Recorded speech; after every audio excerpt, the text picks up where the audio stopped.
technology is the most powerful change in the world of education. Welcome to the video interview series, Augmented Reality-Based Technology in the Classroom, delivered to you by Clever Books Company. Hi Chad, thank you very much for being our guest speaker today. It's absolutely a pleasure having you on board with us. A pleasure speaking with you. Thanks so much for sharing your experience in terms of implementation of augmented reality in the classroom and in education in general. It would be great to hear your professional experience and also what you have already done in terms of using the AR. But I would say at first, please introduce yourself. Hi, I'm Chad Lewis, Director of Technology for Tampa Preparatory School in Tampa, Florida. I've been here for, this is my, I believe, 9th year, and we are big proponents of innovation in schools, especially when it comes to technology. So very excited about talking about AR and VR in education. And it would be great to hear your personal opinion, first of all, of how augmented reality technology as one of the immersive and innovative technologies can really be beneficial for students and for teachers as well and be integrated as part of the learning process. So in regards to AR specifically, I think that one of the powers is anytime you can take things out of a two-dimensional space and bring it into that third dimension, it helps people visualize concepts more readily.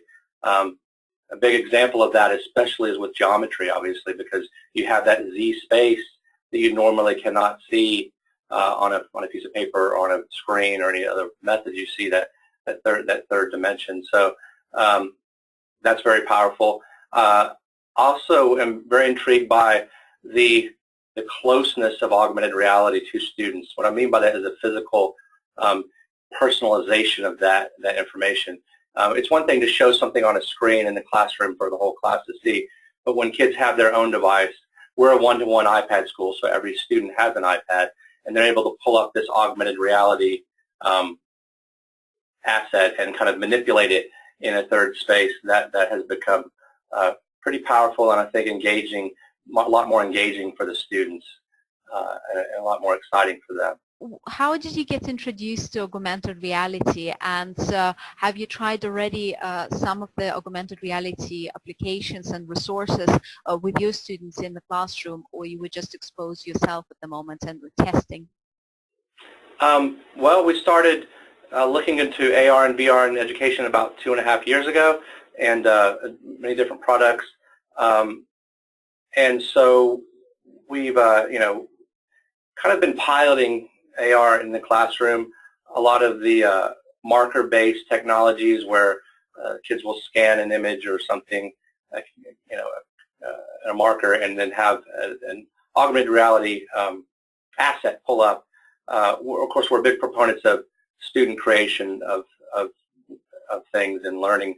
We're big proponents of kids not only being consumers but creating, and that being kind of the highest level of demonstration of knowledge is when the students can create things. So we also have students creating their own OBJ files or 3D models and then putting those into different augmented reality compatible softwares so the kids can actually see the things they've created in that type of space in AR as well as VR. So we've done a bit with it. I think this is the year that augmented reality and virtual reality take off in education. Attending ISTE last year, I've seen a lot more excitement about both of these, and the things that are happening with AR Kit, and we have a computer science class where kids are learning Unity and AR Kit as well. So they're putting projects into Unity that can be exported through AR Kit to their iPads and kind of build their own assets there. That in addition to collaborating with the art department. So art students who naturally wouldn't necessarily be particularly the most techie kids are able to go into different utilities through virtual reality primarily and create 3D models without a huge learning curve like they would have through something like Maya or Blender. So that's kind of where we're at. I think a lot of educationally sound utilities are coming out and software like Clever Books and other things that are strictly directed towards education is exciting. It's not that long ago that AR was Pokemon Go, and that was like the big thing, right? So That's right. now I think we have a lot more companies that are directly gearing augmented reality towards educationally relevant software. Okay. And you said that you did try out already augmented reality, and as far as I understand, your focus on bringing AR to the classroom is more on letting the kids create with it. Did I understand that right? Rather than being exposed to something that has already been created in majority. Well, I think they're both have their place, and it depends on what, the highest level, I think, is when students can create something to demonstrate their knowledge of a particular subject. That is a time-constrained issue, though, right? Because you're taking time away from a particular curriculum to give students to create, which doesn't always work. So I think that there's a place for both. I think pre-made AR assets and software definitely has a place, because that's just getting the kids into it. Let's experience this. Let's go through this together, and that is much quicker to implement into a curriculum, but also just definitely has its place. I like both. I like to have opportunity for kids to explore on their own, to build, as well as some other resources that are already made available. Okay, so I guess when the kids get exposed to certain preset scenarios, they have the chance to learn how the scenario has been built, and so what is the methodology behind. So when it comes for them to create their own, they have already this knowledge, and then they can put it into practice.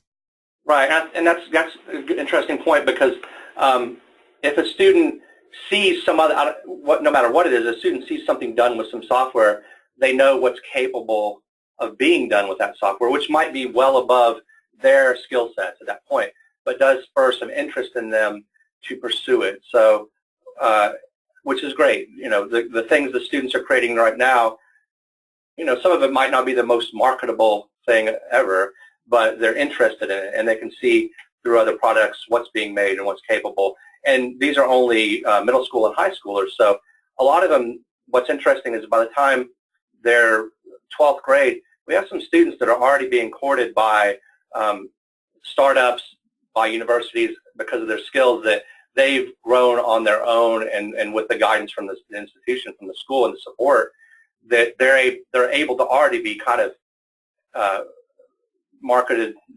marketable skill sets for universities. We've got some kids that have gotten full ride scholarships. We've gotten kids that have gotten internships, paid internships at MIT, solely based on the skills that they have already, which, colleges are playing catch up too. So colleges don't necessarily have the curriculum to teach AR or VR development, right? It's so new so they're coming to a lot of we've had universities visit the school to say, hey, we're interested in starting a curriculum, what are you doing? So that's exciting, and I think that that's the shape of things to come. I think students having ownership of their own learning is exciting, and I think it's happening. It's the world we live in. Information is not something that is held solely in a book or by the teacher anymore. It's readily accessible to anyone who wants to access that knowledge. So students are driven to explore whatever their passions are, whatever they want to do, and they can find the information to do that. So allowing them to be creative is very important. But I think it's fantastic what you've mentioned, that the students graduating from school bench, and they already able to partially fit the workforce, because they do have the skills that might not necessarily, as you said, have been taught yet at the university level. Right. Yeah, and that's probably the way of the world. I mean, with augmented reality, virtual reality, artificial intelligence, blockchain, all these new concepts that universities are struggling to keep up with. It's going to be an interesting world. Yes, absolutely. And you mentioned that you brought different resources, the augmented reality resources for middle school and high school kids, right? And what was maybe your best experience, or the most exciting experience for the kids as well? Maybe the first time when you brought it in, or maybe another story that you have to share? Well, the most exciting thing was students coming to us and actually saying, we're excited about what is happening in mixed reality, AR, VR, and we love the stuff we're being shown. But do you mind that we start building assets? We start building things. That was the game changer. Was when students came to me and said, "Mr. Lewis, we would like starting to build applications for this." Mm-hmm. And that was not a top-down decision. That was a student-driven initiative. Mm-hmm. And it's absolutely taken off and pushed a lot of the things we're doing. So that was surprising, because normally software is something you roll out, you show it to students. There's some excitement, there's some wow factor, and there's some other engagement factors that are very interesting. But to have it where when you expose students to some software and they say, "We want to build this," that's different. Absolutely. Wow, that's amazing. And then the next question, the logical question would be, can you maybe say 2 or 3 skills that really AR can help the kids to develop while they either exposed to it, the preset scenarios, or when they already start creating their own?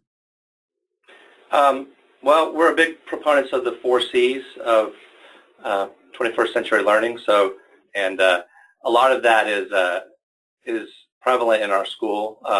We redesigned the entire school layout, the entire school environment to an active learning environment, which means it's all mobile furniture. There's multiple displays per room. Kids can throw their content from their iPad up wirelessly as easily as the teacher can. So a lot of that was addressed through the environment, but also our curriculum is trying to do that too.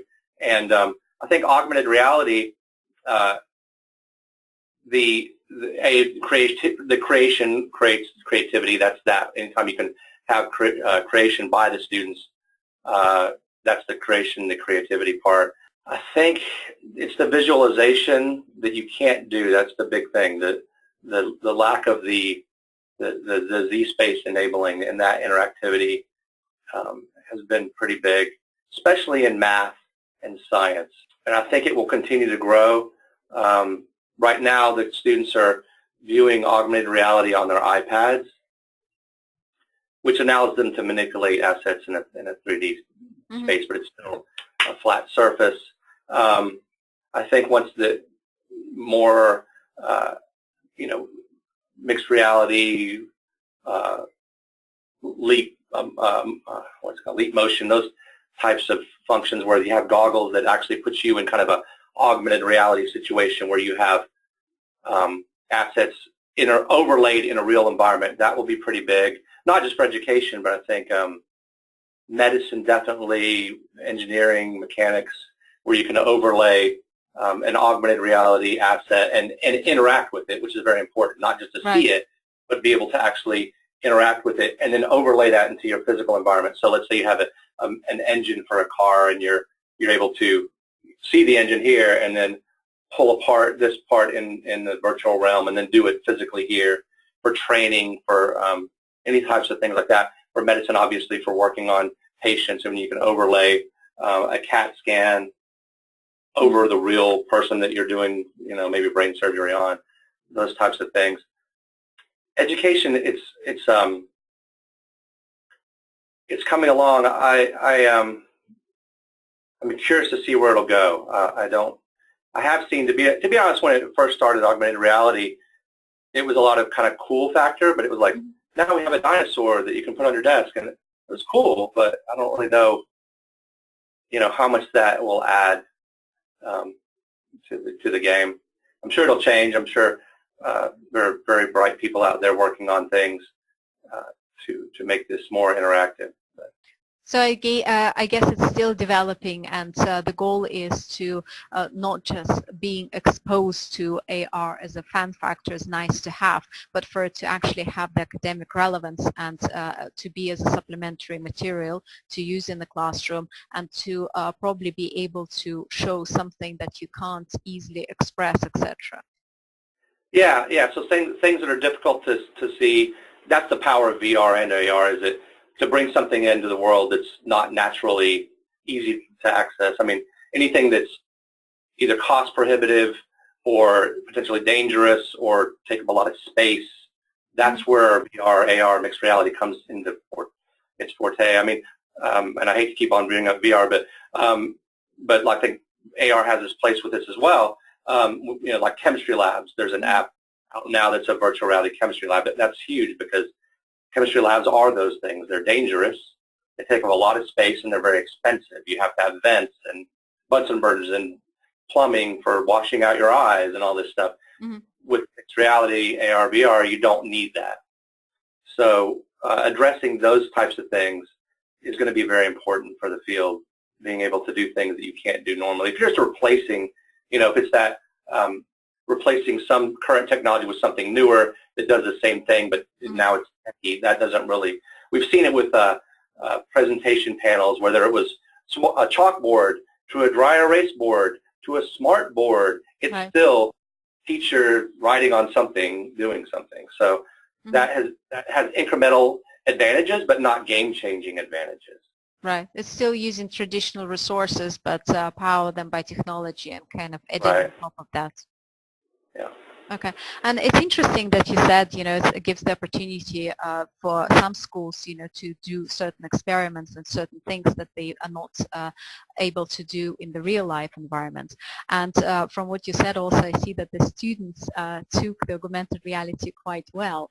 But how about teachers? How the teachers in your school maybe feel about such immersive technology, and how easy is it for them to onboard and integrate into their lessons? And that's one of the powers of AR, is that the implementation is very easy. The learning curve is minimal.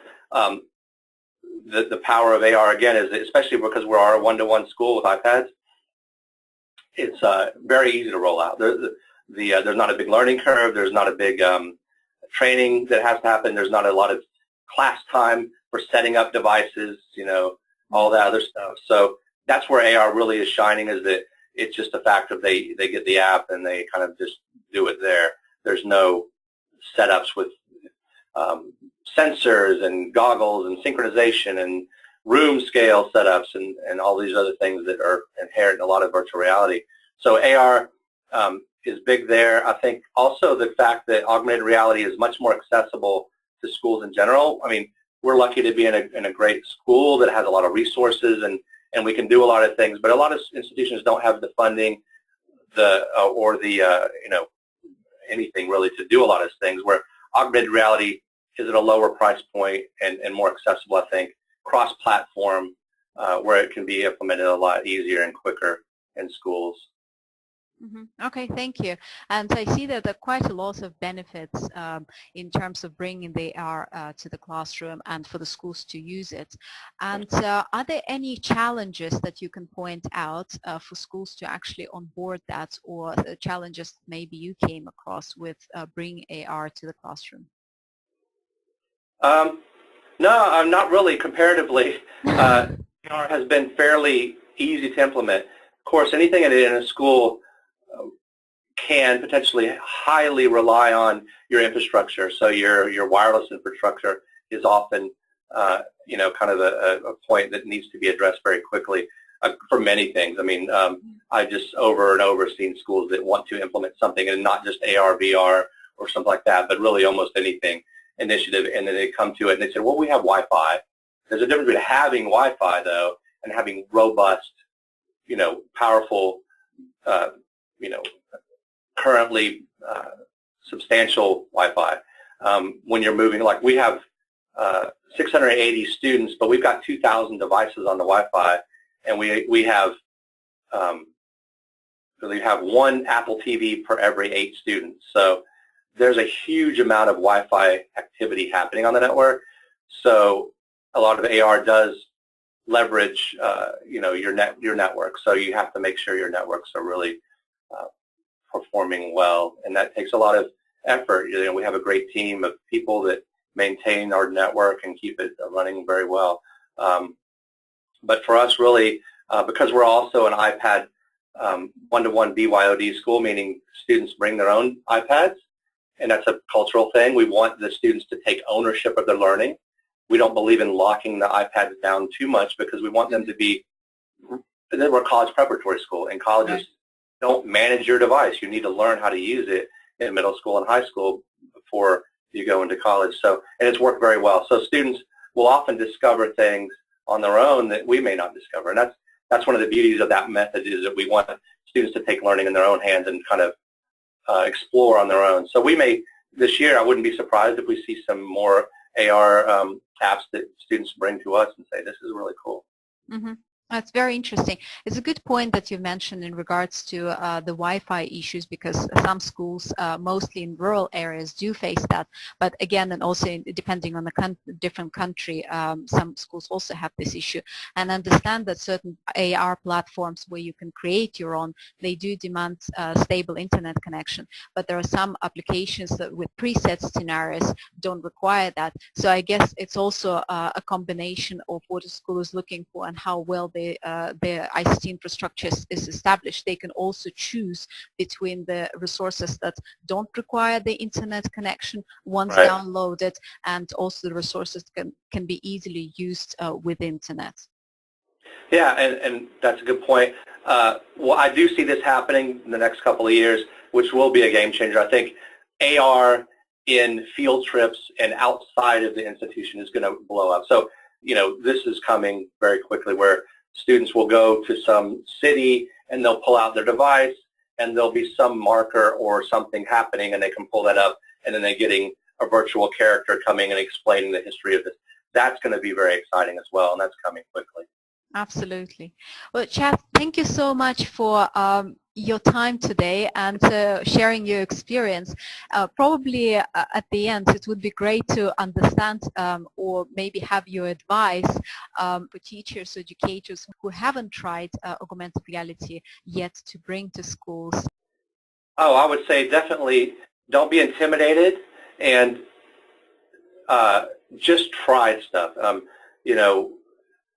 We had no idea where our initiatives with AR, VR, MR was going when it first started. We just said, we wonder what this immersive tech will mean for education. And we bought one device. And just start on whatever scale you can. It doesn't have to be all in. If it's just downloading a couple of apps to try out, just start playing with it. And of course, there's a myriad of different PLNs and even Twitter. If you just go on Twitter and type in, hashtag AR or whatever, you're going to get a lot of information. So just start it out. The learning curve can be as difficult as you want. It can have canned apps that you just download, and then that's great. And then it can be as complicated as you want, and you can learn Unity and C# coding. But it can be anywhere in there. The main thing is to step outside of your comfort zone and just try things. Don't be intimidated. Okay, well, thank you very much for being with us, and I hope that your school will continue to using augmented reality and exploring also with new resources, and making sure that the kids, even after they graduate school, are ready for the future workforce and have all the skills necessary for that. All right, thank you very much. Thank you. Everything changes.